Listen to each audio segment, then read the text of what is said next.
자, 이번 시간에는 그 현금 흐름의 간접법을 좀 보도록 하겠습니다. 직접법과 비교를 해서 보는 것이 아마 이해하는 데 큰 도움이 될 것 같습니다. 그래서 일단 다시 한번 직접법으로 계산을 해보겠습니다. 먼저 이제 그 100대의 자전거를 판다. 그러면 이제 매출은 5천만 원이 되겠죠. 그리고 현금 흐름에서는 이제 80배만 현금으로 실질적으로 이제 팔고 나머지는 외상으로 팔았다. 4천만 원만 일단 플러스가 되고요. 그 다음에 20대 어치의 그 매출은 매출 채권에서 1천만 원 플러스가 돼서 있습니다. 그 다음에 매출 원가의 경우에는 100대에 대해서 20만 원을 사왔다. 그럼 2천만 원이 이제 원가가 되죠. 그래서 매출 총액 3천만 원이 되고, 근데 여기서는 조금 다르게 한번 설명을 해보겠습니다. 자, 여기서는 우리가 수입을 200대를 해왔어요. 200대를 그 20만 원에. 그리고 그렇게 되면 어떻게 현금이 4천만 원이 나간 셈이죠, 그죠? 그런데 이제 그 외출 조건 원가에는 2천만 원이 나가지만 재고가 100대가 재고로, 그러니까 이 중에서 100대만 나간 거니까 재고를 해서 2천만 원이 이렇게 재고가 되고, 자, 그 판 것 중에서 100대 판 것 중에서도 10대는 외상으로 죄송합니다. 100대를 사온 것 중 200대 중에서 그 10대는 외상으로 사왔다. 그러면은 외상 부분은 사실 돈이 안 나간 거잖아요. 그러니까 이거는 매입 채무에서 20만 원이 잡히고 현금은 3,800만 원이 실질적으로 나간 거죠. 그리고 이제 그 인건비 나가고 렌트비 나갔다. 1,000만 원씩, 1,000만 원씩 했다가 나갔다고 치고, 그 다음에 이제 그 기기를 하나 샀다고 하시죠. 기기. 그러니까 뭐 컴퓨터를 하나 샀다. 기기를 한 100만 원짜리를 하나 샀습니다. 그러면 요거는 기기가 자산이니까 100만 원이 자산에 들어오지만, 이 중에 이제 5분의 1 정액법으로 해서 5분의 1은 감가상각으로 비용 처리를 해야 되죠. 그러면 20만 원이 감가상각이 되는 거죠. 그렇죠? 기기 20만 여기 인건비하고 렌트비가 각각 해서 1,000만 원이 이제 나갔고요. 그 다음에 이렇게 되면 이제 여기에 영업이익이 얼마 됩니까? 3천만 원에서 2천만 원 빼니까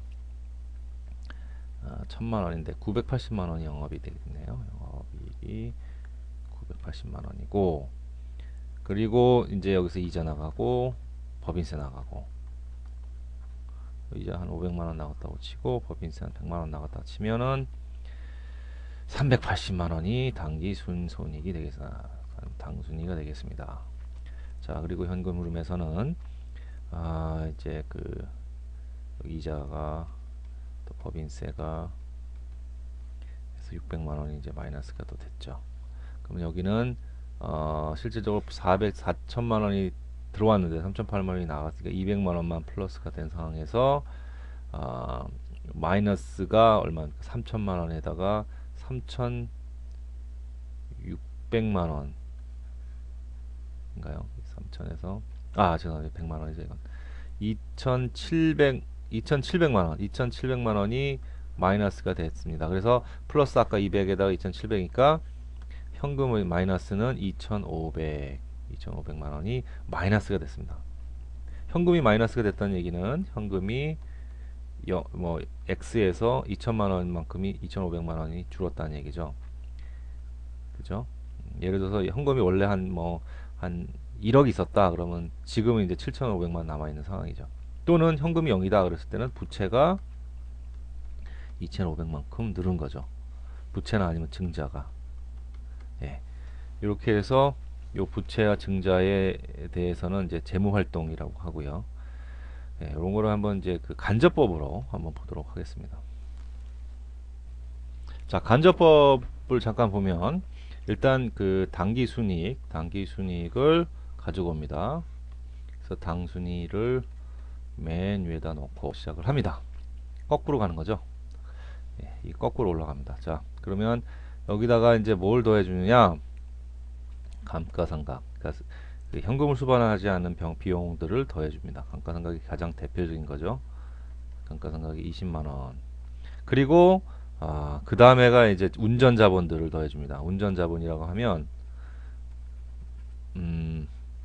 매출채권, 그다음에 매입채무, 그다음에 재고, 요것들을 더해주는 겁니다. 뭐 빼주던지. 매출채권 같은 경우에는 돈이 나간 거니까 1,000만 원이 나간 거니까 더 마이너스가 되죠. 그다음에 매입채무의 경우에는 플러스가 되는 겁니다. 200이었던 것 같은데, 자 200. 그다음에 재고는 여기는 재고가 늘었으니까 현금이 나간 거죠. 그리고 또 현금이 나간 거니까 마이너스 현금이죠. 이렇게 해서 요거를 소위 이제 영업 흐름에서의 영업에서의 현금 흐름, 영업에서의 현금 흐름이 되겠습니다. 소위 영어로 하면 OCI인가요? Operating Cash Flow, OCF라고 하는데, 그래서 당순이하고 감가상각이 더하면 400이고, 여기서 1,000만 원인데 3,000인데 3,000에서 200을 더해서 2,800이죠. 자, 2,800을 더해줍니다. 그래서 2,400만 원이 영업에서는 실질적으로 마이너스가 됐습니다. 그죠? 마이너스가 2,400에 정도가 됐고, 그 다음에 이제 캐펙스 투자가 들어가죠. 캐펙스 투자, 기기 뭐 이런 거 사는 거. 아까 기기 100만 원 샀다고 그랬죠? 그래서 마이너스가 또 100만 원이 이제 마이너스가 아웃이 된 거죠. 캐시가.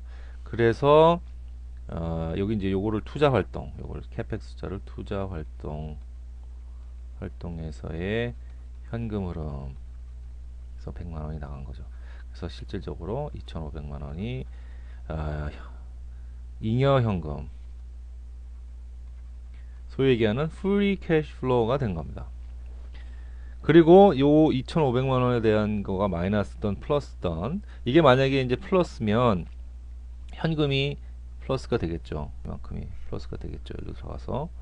그렇지만 마이너스 됐을 때는 이 마이너스를 채우기 위해서 증자를 하든지 아니면 부채를 끌어든지 뭐 차입을 하든지 하는 겁니다. 그래서 요걸 중자나 차입을 하는 활동을 뭐라고요?